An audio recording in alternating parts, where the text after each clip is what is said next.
It's RFK Jr. confirmation hearing day, and I have to go bartend for 8 hours.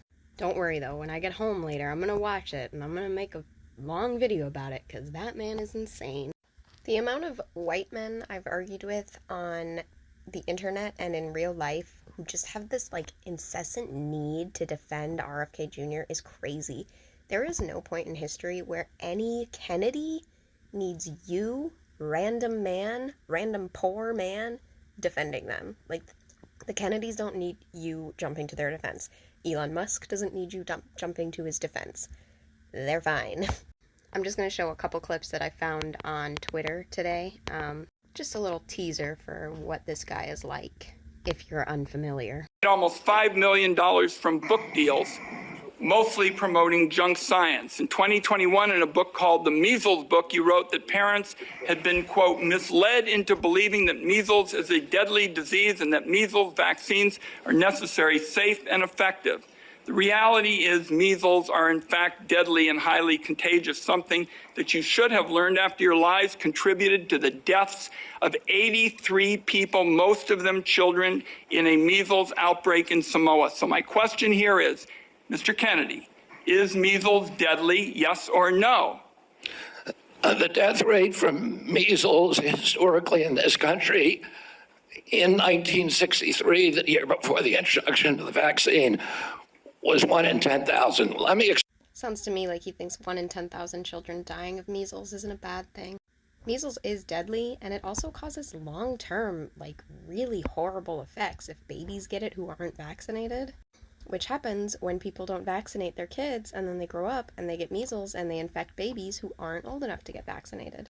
Also, that's my Senator Ron Wyden asking the hard questions, and RFK responded about the Samoa incident, which essentially he went to Samoa, convinced everybody to not get the measles vaccine, and then a bunch of people died. I went there, nothing to do with vaccines. I went there to introduce a medical informatics system that would digitalize records in Samoa and make health delivery much more efficient. I never gave any public statement about vaccines. You cannot find a single Samoan who will say, I didn't get a vaccine because of Bobby Kennedy. I went in June of 2019. The measles outbreak started in August. Oh, clearly I had nothing to do with the measles. Not only that. A Kennedy, representing the United States, went to a teeny tiny country and spread anti-vaccine rhetoric. He's lying. That's what he did. And they decided not to get the vaccine, and then people died. The reason you can't find anybody who didn't get the vaccine because they told them to is because they died. Anyway, I'm very excited to watch the rest of that hearing, and in the meantime, you all should go back and watch my videos about Project 2025, because everything I said was going to happen is happening. They are purging the federal government. He's firing generals, and he's firing inspector generals, and cutting people's access.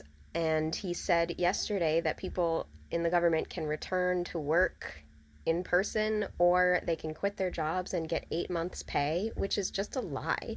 If you quit your job, there is no money that he's going to give you. It's a lie. And they also cut federal funding. They cut all funds yesterday for domestic and international. And they're saying it's because they want to make sure all the funding matches Trump's ideology and his agenda, and that's crazy and illegal. Congress has the power of the purse. The president has to spend the money that Congress allocates. He can't just unilaterally shut it off, but he did.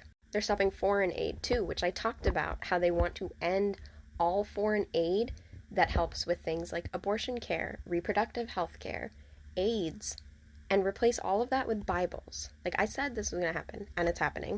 Carolyn Levitt in the press conference yesterday made up some lie about how we are sending $50 million worth of condoms to Gaza, and that's why they needed to stop all this foreign aid. And then they repeated that lie on the radio. Lars Larson was talking about it, or maybe it was Mark Lee Van Camp and Robbins. I can't remember.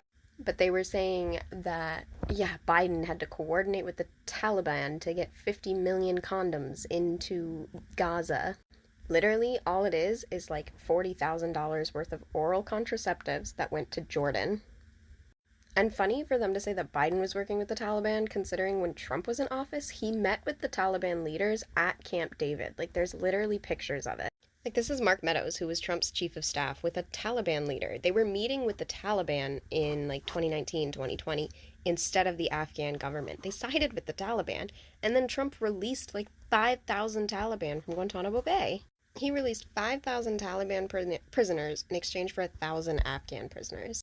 And then he acted all surprised when the pullout of Afghanistan happened the way it did. Maybe it's because you released all those freaking Taliban terrorists, my man.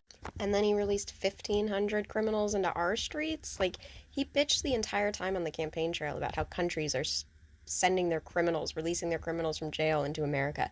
You're the only one doing that, Trump. That's you. Anyway, I have to go to work, but I am very excited to watch this hearing later. Excited, maybe not the right word, because it's horrible and I hate it and his voice makes me insane, but I'm gonna watch it for you guys because I care. Anyway, have a good day and I'll talk to you later.